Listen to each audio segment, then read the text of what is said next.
په جنگ باندې هیڅ کله هم میمز نه دی جوړول پکار خو بعد ټایم کې مونږ لم سب میمز مخې لراشي چې په جنگ باندې جوړ وي نو خندا هم راشي کله چې انډیا د شپې په پاکستان باندې حمله کړه تصویر تاسو لخکاري نوې ولا اپریشن سندور نوم ورکو چې دا تصویر چې ایډیټ کړی دی د بابر تصویر تاسو ګورئ بابر اعظم او ویرات کوهلی دی بیا ورپسې پاکستانیانو تصویر ایډیټ کړو او اپریشن سوهاګ رات نوم ورکو چې کې ویرات کوهلی نه ناوې جوړه کړې ده او بابر اعظم ولا د واده ځلمې کړی دی او بل تصویر کې چې کله انډیا حمله کړې و کنه نو بابر اعظم ولا ناوې جوړه کړې ده او ویرات کوهلی ولا ځلمې جوړ کړی دی دا انډیا والا کړي برانه او کتنې تصویر بیا پاکستانیانو کړی دی او پاکستانیانو ولا اپریشن سوهاګ رات ور کړی دی او انډیا ولا اپریشن سندور نوم ور کړی انډیا کې هندوان چې کله واده کوي دا دغه یو تهوار دی دغه یو کلچر بوله زویم چې کله واده کوي فلمونو کې هم تاسو کتلی وی غجنۍ لا غلک را پاسې وغه اورم بلی وغه پادری مادری ناس ترور هغه سندور راوالی او بس دیږي کې ولا هغه سندور ور واچي نو ایزه بس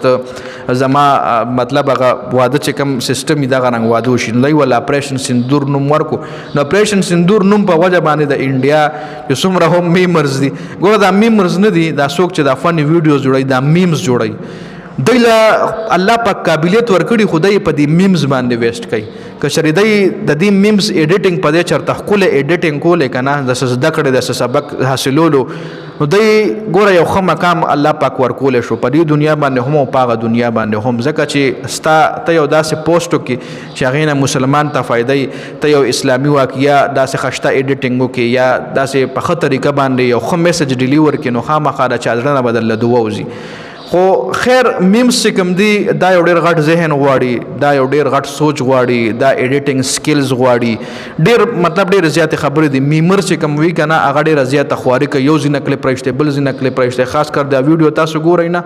نو سړی بعض ټایم کې هم خاندي نو دا خو خیر د میم حوالې سره خبرې شوې خو بل طرف له زما په دې ویډیو کې پیغام دار چې کله هم جنگ باندې مذاق نه دی کول پکار په جنگ باندې کله هم میمز نه دی جوړول پکار او یو سړی چې په جنگ کې د خپل آرمی خلاف شي یا د خپل ملک خلاف خبره کوي خیر دا خو د خپل ملک خلاف نه انډیا ولا د خپل ملک خلاف کړي او نه پاکستان ولا د خپل ملک خلاف کړي خو څه جنرال خبره کوم چې یو سړی په جنگ کې هم د خپل ملک خلاف یا د خپل آرمی خلاف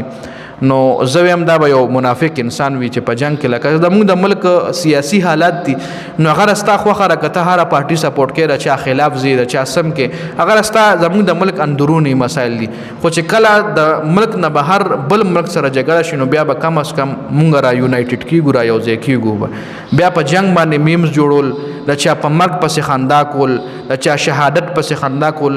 نو دا ډیره د افسوس خبره ده دا ډیره دغه خبره ده انسانیت کې دا نشته دی وروره خو خیر په دې ویډیو کې ما دا یو میسج د ویډیو کتلو ډیره زیاته مننه ویډیو ضرور مخکې ملګرو سره شریک کړئ والسلام